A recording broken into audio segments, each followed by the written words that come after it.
Welcome to Muslim Billionaires episode 13. I'm just going to go straight to it. It's a topic, obviously, that a lot of us, we think about, but we don't really think about. And I'm just going to get right straight into it. I think one of the most emphatic things that I've realized, and having a conversation with somebody about it, was controlling your time. Now, there's so many ways of talking about what time is. It's really a vague conversation or vague topic. What is time and how do you use your time wisely? But I'm just going to use it. I'm going to get into the part of how much time that we invest into things and the things that we shouldn't invest our time into. But one of the biggest things I was having a conversation about with somebody was time constraints. You know, a part of investing your time is, do you even have the time, right? And a lot of things, the things that were just coming into my mind was, are you really free, right?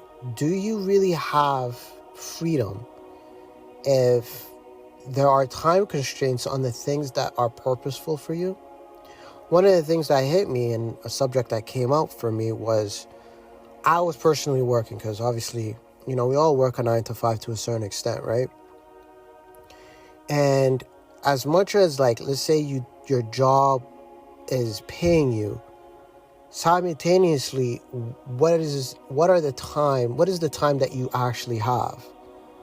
So one of the things that hit me, and it was pretty heartbreaking to even think about when I really looked into it, was, and I had a conversation about this with somebody else, was, okay, for example, when you're trying to pray and you're praying in your workplace, right? Let's say Dhuhr comes in.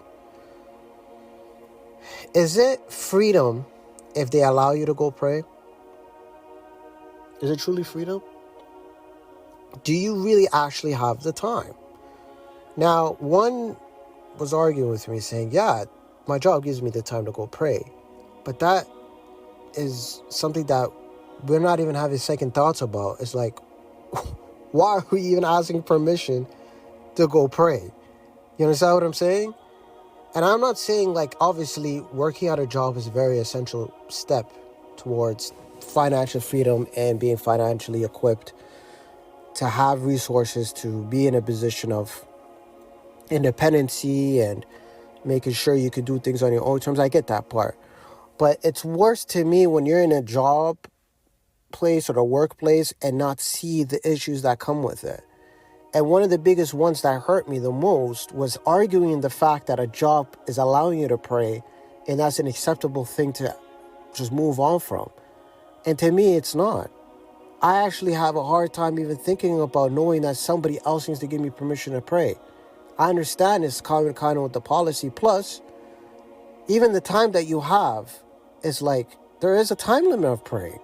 Isn't that wild to even think about, that the place that you're at is giving you a time limit to pray? Now, it's obviously prayers are 5 minutes or 5 to 10 minutes, which I understand. But simultaneously, I should be in a place to know that if I really wanted to extend my prayer or give supplications and dua and, you know, show my gratitude to my Creator, I should be mindful enough to know that one day I will. One day I can just extend my time and use my time for, you know, for devotion to my Creator and my Lord. But to have a time limit off of your prayers and things like that. Now, I understand sometimes you have to do things that you don't want to do in order to do things that you want to do. I understand that aspect of it. But I think it's more confusing to me when you're just fighting against policies, right? Or accepting the policies and being okay with it down the line without having a plan to say, you know what, I have to at one point get out of this. It's unfavorable to your progress, especially from a spiritual aspect, to be in a place where you think independence is not needed. How are you even thinking? If you're not even thinking about that, then why are you excusing and complaining about your job or making excuses about your job? It doesn't make sense. You can't make a difference if you don't really have a plan, or you're not really making prayers for something that you're complaining about. You know, do you understand what I'm saying? So for me, it's like, control your time. Control your time not only by just controlling it deliberately and scheduling your time properly, but control your time and knowing what you're putting your time into. Having to understand your time constraints on certain things, especially like I just gave an example of just praying, it's just unacceptable for us, you know? And not say, again, it's an essential part of our progress. I understand, especially from a financial standpoint. It is a very, very essential to have a job. You know, you have to make money in order to make... You have to have money in order to make money. I get that. Money is a tool. You have to invest to create opportunities. I get that part. But simultaneously, it's worse for me when you have the mentality of being stuck. And your spirituality should give you an indication of knowing that you're stuck. And if you're not realizing you're stuck, hopefully, you know, if this episode opens your eyes about it, then alhamdulillah. But simultaneously, if it doesn't, just look into it. You know, it doesn't cost, again, to not only dream, but it doesn't cost to realize what your time you're actually putting into. Why are you spending 40 hours, 9 to 5, realizing, okay, yes, I am getting a paycheck, but is the paycheck really contributing to your dreams? You know, one person said, you know, the time you're investing into working for somebody, you're working for somebody that's working for, that took the courage to work on their dreams, you know, and you're contributing to that, you know, and you will never ever be neighbors with your boss. I need you guys to understand that. For me, I always remind myself, I'll never be neighbors with my boss. I 150% understand that part, you know? So thus, me understanding that, I need to be in a position where it's not about being a boss. It's not about, I could control, it's not about, I can control people's salaries and I'm the guy, or I'm the woman, I work this, You know what I mean? It's not the ego trip that you get from it. It's controlling your time, doing things on your own terms. That's the beauty of it. People look at success as clothing, materialistic stuff, the attention, the fame, and the glamour. It's not about that. True and real success is learning how to control your time. It's getting the opportunity to have that time. You know, financial freedom. All the billionaires that you see don't talk about how rich they are and them having jets and jumping on and drinking and celebrating and just doing all that kind of stuff. The biggest things of some of the biggest billionaires talk about is being financially free. You know, doing exactly what you want on your own terms. That's the beauty of it. Now, is there a lot of headache that comes with that? Absolutely. But the price of that headache comes with peace. You know why? Because the peace is you're working on something that you truly love regardless. The business side of it, of course, is going to be complication, but the source of what you're building for yourself is what you've always lived by. You know, personally, if you want to ask, I'll use myself as an example. Even if I'm not getting paid for podcasting or putting myself or my content out there for getting paid for that, I don't care, right? I'm hoping any content I'm putting out is a source of da'wah, is a source of direction, is a source of guidance, is a source of helping or contributing, even at the smallest capacity. That's what helps me get up and do these podcast episodes. It's not about the money. The money in the business aspect, as a matter of fact, yes, is there perks that come with it? Absolutely. But it also overcomplicates things because people start to know, hey, this person has money. This person has fame. This person is popular. So I don't want us to overcomplicate what the business side looks like and how much money you're making off of it and what the source of what you're building actually looks like. So a lot of people conflate those two, and that's why a lot of people get depressed and confused, right? And not to mention having the center of God and all of that. But the source of what you're really truly building and the biggest perks that come from it is having time for spirituality, the freedom of purpose, the freedom of, you know, devoting yourself to God, the freedom, the family freedom, being there for your family, having kids, the freedom of having kids or being with your kids. the freedom of just being creative, that is where the real success comes from. You can make $50,000, but if you know how to, if you have controlling, if you know how to, if that job helps you control your time, then alhamdulillah. If you have a community that respects you, you have a family that respects you, you have children that are obedient to you, what are we fighting for at that point? What is that? $50,000 is, you're rich at that point, because you're rich in spirituality, you're rich in family, and you're rich in time. You're wealthy in time because you can wake up whenever you want, right? And then go to your job of your workplace or go to your office without anyone telling you what to do. That's the beauty of it. Now, is there steps to get there? Absolutely. I think in order to be in that position, you need to learn how to be in that position. In order to be that, you have to be in the opposite end of that, right? The best leadership to me, if you want to ask me, is somebody that wore everybody's hat, right? When you hire an employee, you understood what it is what it was to be an employee, right? Working in a corporate world or working in a job place and in a work environment and being with colleagues, right? You understand what being an employee is. When you hire somebody that edits, you've edited it yourself, you edited content yourself, so you understand to a certain capacity what it looks like. A cameraman, you recorded yourself on camera, you understood it to a certain extent, not to their extent, but you understood it to your extent. So you want to wear everybody's hat and being in the position that you're in, right? You want to be on the other side of it because you want to be empathetic to the people that are going through that process too, especially from an employee to a CEO of a leader of a corporation or a brand that you're building. You want to empathize with the people that are there around you. Now, there are people that don't pretend to commit, but they're really not committed to whatever your dreams are, and which is okay. I can understand that. And that's something that you need to be aware of, and an experience that everybody needs to go through. But simultaneously, the benefits that come from all those things is once you're a leader, you're controlling your time. Once you're a CEO of your own business, it's something that you're passionate about, you're a controller of your own time. And you have the spiritual time that gets into it. You don't have time constraints when you're about to go pray and step out somewhere. You don't have time constraints to just go to the washroom whenever you feel like it. You don't have time constraint when you're going through a mental breakdown. I was talking to somebody, right, that I personally know that had a mental breakdown off their job. It was one of my friends. And he was like, bro, I literally had a mental breakdown at my job. I couldn't take it anymore. It was too much. And I'm like, so why didn't you step out for a while? And he's like, I couldn't. The boss was already on me for other things. And if I stepped out, I would have been fired.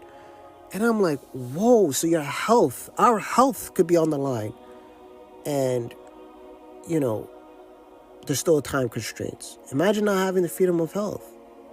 And health is wealth, right?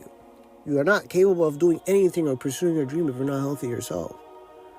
One of the posters I've read at one point was there was an employee that passed away in a workplace. And 1 week later, the same corporation put out an email replacing that employee without no grievances or anything like that. So I need you to understand, as much as you care about your job, how much does your job care about you? How much do they not only care about your time, but how much do they care about your health? How much do they care about your family? How much do they really, truly care about all those things, right? And once you start evaluating that, then you should start creating your exit strategy and figuring out, okay, when am I going to build something? I'm not telling you to quit your job. I know a lot of these financial gurus, quit your job, invest all your time in your business. That's not true. That is not true. Never put 100% of all your eggs in one basket. It's a high risk. I'm not saying you want to make it, but you need to mitigate risk, right? There's percentiles of everything. There's percentages of everything, possibilities, probabilities. Weigh your options properly. Have your job, find something that could replace it. Do that, once you work a 9 to 5, what is your 5 to 9? This is another portion of your time that you need to invest in, right? What does your 5 to 9 look like? You're working for somebody else's dream from 9 to 5, but from 5 to 9, work on yours.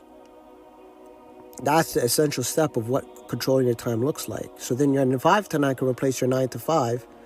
And now you can go 9 to 9. You can work your 12 hours of working on your own and building your business and doing it on your own time, on your own hours. That's what it looks like. And especially as a Muslim, wallahi, we're working towards akhirah. Our true long-term goal and vision on your vision board should amongst all the things that you're looking for 5 years to 10 years, should be looking like, okay, what do I look like after I die? Why is nobody look at our vision board? Every vision board I've seen does not talk about what does after death look like for me, right? Why is our mind? Because, Shaitan's tactics, the devil's tactics is to make sure you don't go beyond what it looks like in this world. But your long-term goals, as being Muslims, our Islamic goals is to look long-term from this world, from this dunya. It's to please our Creator. Jannah has no time limits. We're talking about time constraints. Jannah has no time limits. Jannah, we're not supposed to even, we're not even praying. You can wake up whenever you want. That's true freedom. But in order to strive for that goal, it's for us to be in a place in this dunya to at least carve out some spiritual time for Allah subhanahu wa ta'ala, but simultaneously giving da'wah and giving that time to other people and helping others. We gotta help ourselves in order to help others, right? Are we really if we're in a job, in a workplace, and not thinking and envisioning outside of our workplace, are we selfish? It's a good question to ask ourselves. Are we really, really selfish when we don't think outside of our jobs? Because our jobs is not any sort of helping anyone. It's really helping ourselves, right? We just get a check and we pay our expenses. And especially for us that work paycheck to paycheck, I don't think we care about anything else except ourselves at that point, our families, right? So for at that point, it's okay, if you're going to use that time, then what is our time even outside of that? What do we invest our time even outside of our jobs, right? And you never know. Take a shot in the dark. You never know, especially if you're doing it for good and being sincere about everything that you're doing. You just never know where you strive towards. You never know what you get out of it. May Allah guide us. May Allah help us. May Allah make it easy for us and open our time to helping others and helping our community and, endorsing good behavior and inspiring and being a source of inspiration. That's what our time should be used to do, and to invest more time into carving out more time for our Creator and having gratitude for everything He's given us. It's just a conversation I had with myself and with others, and I was like, it's how do we get to the point of just accepting this, And it's surprising because I'm like, listen, I accept. There are steps to get to where we go. I work a 9 to 5. Everyone works a 9 to 5. I accept that's an essential step. Like those that say, why do you work a job? You're an idiot if you work a job. No, you're pretty smart if you do work a 9 to 5.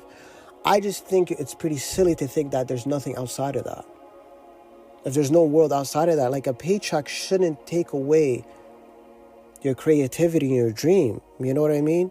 You can't live in a cubicle forever and ask yourself, in the next 65 years of being 65, I'll get my pension and I'll get, retirement, my retirement fund and everything. But who told you you're going to be alive till 65? Who said that? Who promised you that?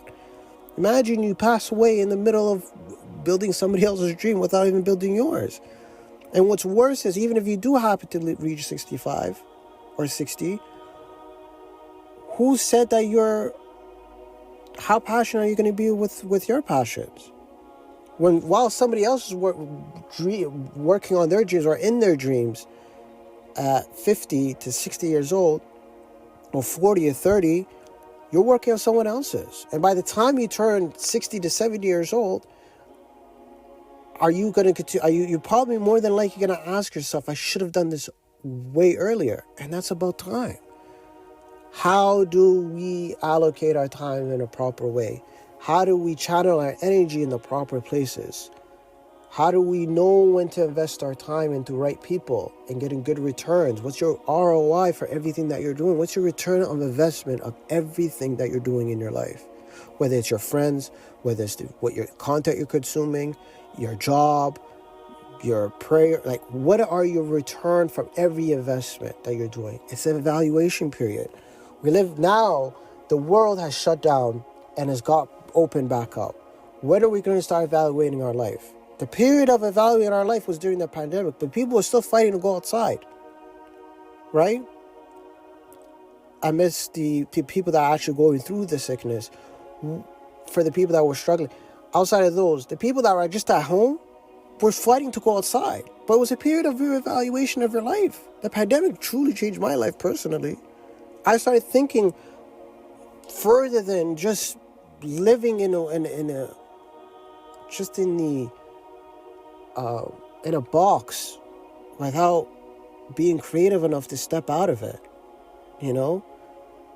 And you don't want to live in a depression of thinking now that the prices have gone up for everything that you're buying, you have to find ways to invest your time and your money into the right places. And again, the essential part is to work your job, but the more important part is what are you working outside of your job? Use your job as a vehicle to create your opportunities, but don't let your job be the world, the end-all be-all for you. So I'm going to end the podcast episode to this. I think it was such an important conversation to have. I'm hoping you guys are tuned in. I'm hoping you guys are listening, inshallah. And guys, I'll see you guys later in the next episode. Assalamu alaikum.